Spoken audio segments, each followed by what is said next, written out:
Hi, I'm going to refresh centering for you, but I'm going to focus on making a cylinder from start to finish. And I'm going to kind of include all of the basics, but I'm going to go fast. That way you can rewatch the video over and over. So start to develop a mental checklist. Are you sitting as close as you can? Is the wheel going counterclockwise? Did you wedge up your clay really well? I have 1.5 pounds of clay here.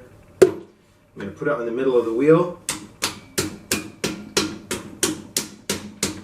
Turn the wheel slowly, clap it down to get that clay stuck and pre-centered. I'm going to seal the edge just with a little bit of water on my fingertip, and I'm just kind of pushing right in there. Okay, I'm going to keep my elbows low, and I'm going to get plenty of water on my hands. I'm going to keep my elbow into my body, and the heel of this palm is going to push across the clay. But my first motion is more of a pushing forward and down. Always trying to keep my hands connected to each other. Always taking my hands off the clay slow, and always putting my hands on the clay slow. I'm going to cone up, where I'm going to bring the heels of my palms together. And I'm just using the heels of my thumb right here and right here to control the top, sort of like that. Now I'm going to bring the clay back down. I'm being really mindful about where my hand contacts. It's pushing with this part of my hand, not sliding back down here. I don't want to be pushing with my wrist. So I'm going to bring the clay back down, pushing down more, and now both hands are kind of pushing firmly. Sometimes you might get a little bit of a bump from the clay here. I'm just going to clean the wheel head off. Use the back of my thumb to clean that off. Add some more water. I'm going to cone this up again. Squeezing between the heels of my palms. And this hand is opposite this hand, and this hand is just parked into my body. I've got this cone form going here. Remember, you always want to take your hands off the clay slow. Let me illustrate. If you push in firmly and take your hand off too fast, you get a wobble. However, when I push in firmly and take my hand off slow, that wobble, the clay finds the center, comes back to being centered. Okay, so now I'm going to push the clay down. This hand here is going to kind of contain the clay. A lot of times you'll hear pottery people or teachers say one hand compresses the clay, the other hand contains the clay. Really pushing significantly with both hands there. Just going to cone this one more time. Bring this back down. Now the clay is centered. It's pretty close. It's got a tiny wobble in it. Okay. I didn't talk about the wheel speed. But that whole time through, my wheel was going medium speed. And you can draw a line on the wheel with like some clay water, and you can kind of determine medium speed by, I can no longer comfortably count that line. Okay, I'm going to make the well. I'm going to use my left thumb, and it's going to be pushing down, but my right hand is going to push my thumb down. Slowly take my hands off. I'm going to add some more moisture here. I'm going to carry that step on. So this hand is just resting. It's not pushing. It's not squeezing. This hand is really just pushing my thumb down. And I push down to about 1/4 of an inch, somewhere between 1/2 inch and 1/4 of an inch. Use a needle tool to measure that. And that measurement is about the thickness of a pinky. Around 1/2 to 1/4 of an inch.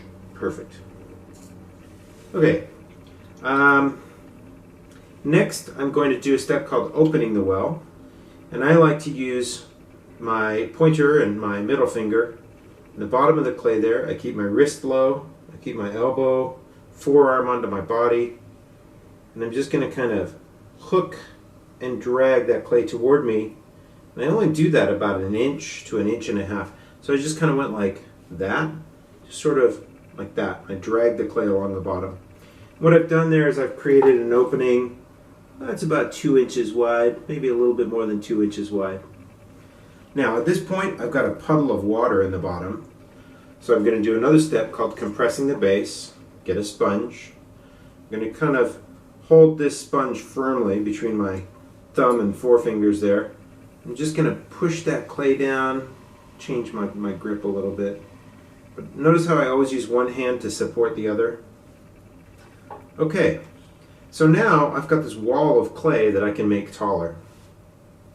If you think of the wheel head as a clock, closer to you and further from me is 12. This is 6.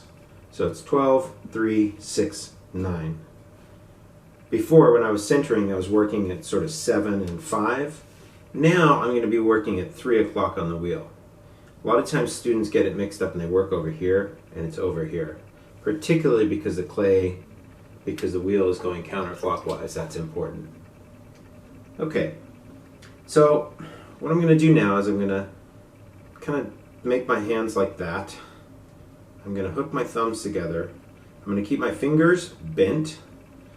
And I'm going to use my fingertips to squeeze the clay between my fingertips, both on the inside and the outside, and then just slowly come up the clay.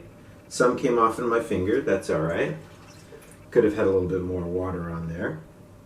And for the next, this is called pulling. For the next pull, I'm going to just cut a little groove there. That's going to be a starting point for my fingers for the next pull. So again, you might have noticed that I sort of slowed the wheel down.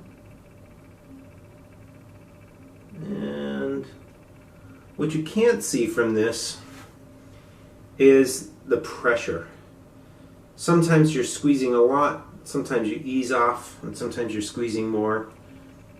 It's thicker here, it's thinner here. Right now it's a little bit thicker here. So the next pull that I do, I'm going to squeeze more at the base, less here, and a little bit more here. I also never squeeze all the way to the lip. I always stop before I get to the lip. This is a good time for me to do a step that I repeat throughout this process. I've got water in the bottom. I'm going to go ahead and compress the base again and get some of that water out. And right now I'm going to do a step called compressing the lip. I'm going to have my forefinger and my thumb just resting on the side. I'm going to use my index finger here and just push down on the lip. And what that does is that gets rid of gooey clay. And if I leave that gooey clay on the lip can be weaker and can chip easier. And so cut that little notch there. As a beginner, it's really a good idea to stop the wheel sometimes and actually measure the thickness with the needle tool. Carefully with your finger inside. Push there, get a little measurement with your fingertip. Still a ½ inch thick right here. I can squeeze way more there. All of my motions, I try to be slow and steady. So I'm going to add some water. And now I'm going to go back to here. And you notice how I always kind of keep my arms onto my body. Whether it's into my torso or on my legs. I never work away from my body like that. A lot of times beginners do that and it's not very stable. So, got my fingertips, that's what I'm doing right there. I'm going to squeeze, I'm going to lift up. Squeeze, easing off, and you'll see there's a tiny wobble in this, and I can clean that up in a minute. So, those are the basic steps, and I'm going to just show you a couple of cleaning up and finishing steps. This piece is probably a little bit thicker than I like it to be right here, but for demonstration purposes we'll stop on this one. So I'm going to go ahead and compress the lip again. I'm going to go ahead and compress the base again because there's water in the bottom of this. I have a wooden tool here.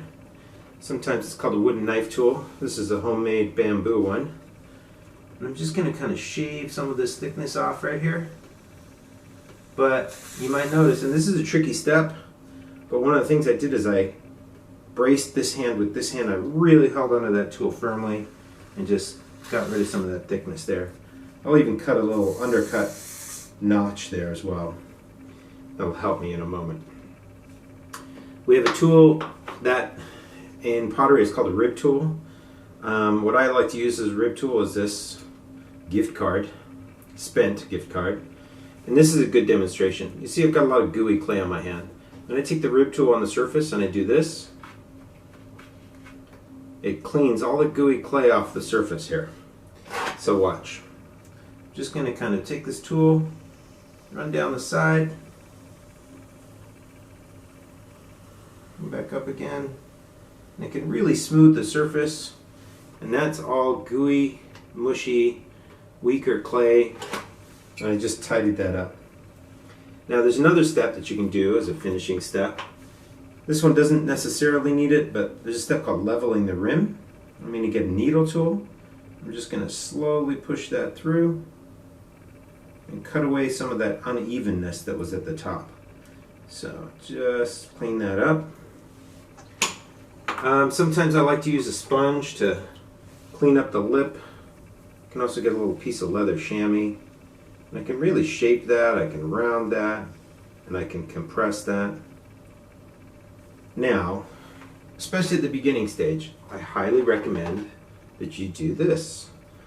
Get a wire tool, cut your practice cylinder in half, and take a look at it and see how thick is it here, especially how thick it is here.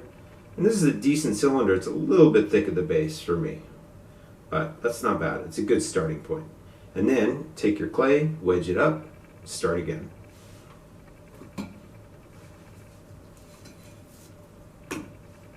Never smush that back down and start again like that.